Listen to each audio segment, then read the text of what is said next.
All right, in this episode of Bouts Talking Bouts, happy to be joined by an individual who had quite the triumphant victory there at BTC 14 Clash. Happy to be talking to that individual now, talking to Liam Gallagher. How are you feeling, man? I imagine you're on cloud nine. Yeah, I'm feeling good. Completely honest, wasn't my best performance. Felt a little flat. Striking wasn't what I wanted it to be, but at the end of the day, still got the victory. Just got the submission. I'm happy. A win's a win. Just things to work on for the next one. Is there anything you think you can attribute to that? You said you felt flat out there. Like, what was it that you felt contributed to that, maybe?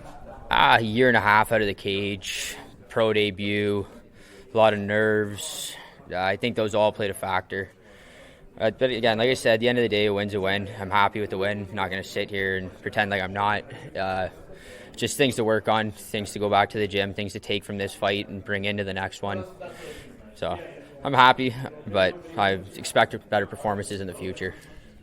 Yeah, for sure. And how important is that moment? Was there a pronounced, perceptual difference being in the professional debut versus this is an amateur fight? I mean, there's different regulatory considerations with the rules and stuff like that, but it did feel like an altogether different thing. Yeah, no, 100%. It felt a lot different. The week of, I felt a lot of weight on my shoulders, just going into a pro debut, going up a weight class. A lot of mental anxiety and stress going into it that I dealt with. I felt like I was dealing with it, and obviously you don't know until you get in there. And like you said, a win's a win, but expect better in the future from Liam Gallagher.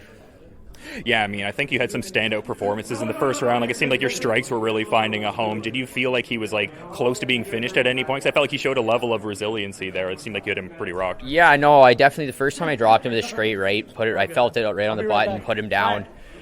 He built back up quick. I know he's good off his back. I didn't want to jump into his guard, so let him up. The second one, I hit him. I was aggressive with my approach onto the ground. Went into his guard, kind of postured up, and when I postured up, he went to look for a heel or a leg, and I just backed right out of there and kind of let him back to his feet. I could see when he got back to his feet that he still was on Bambi legs. He wasn't quite there yet, but I could definitely tell he was rocked.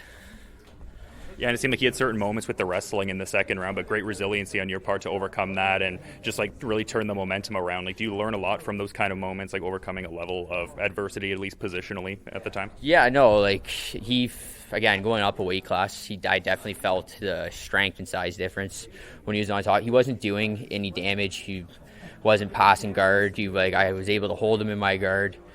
I was never in any serious danger moments on the ground. I controlled the overhook. I controlled his wrist. I wasn't getting hit with shots, but I definitely knew that was a place I didn't want to be. That never looks good being on the bottom, so definitely wasn't the spot that I wanted to spend that round. So that's why I knew in that third round when I did end up on my back, I had to create that space to either build back up or I landed a couple nice up kicks. Felt the up kicks landed. When the up kicks landed, he came right down, and that's when I locked up the triangle.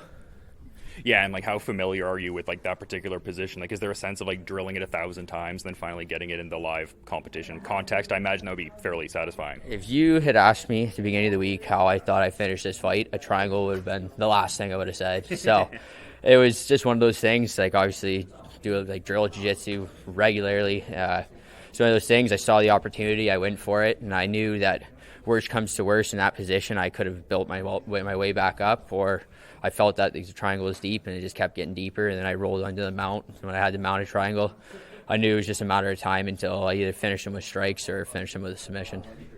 I guess based on the output in the first round, I guess a striking-based finish was in the design. Yeah, I know. That was again, I expected a better striking performance out of myself, but again, those nerves, those pro debut, there's a lot that goes into it, and I'm happy to get the win, and I'm happy to get the win however it happens. And you're saying different weight category too, so I feel like the next one will be in a much more natural weight category and a greater barometer, I guess. Yeah, you'll never see me fight at 145 again. That was again, I'd had 3 fights fall through in the last 7 months. I wasn't having another fight fall through, so I took it up a weight, took a risk, and it all paid off.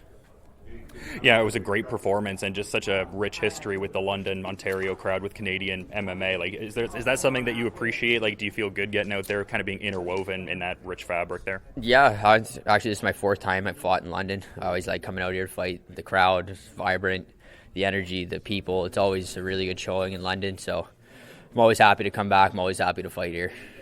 And just as far as like, it seems like you work a lot at like, Burlington Training Center and like, Vision Quest and stuff like that. Like, who were the main people you were working with ahead of this particular one? The main Scott McCovey, Josh Hill, Lyndon Whitlock, Chris Pickett. Honestly, these are the best coaches in Ontario.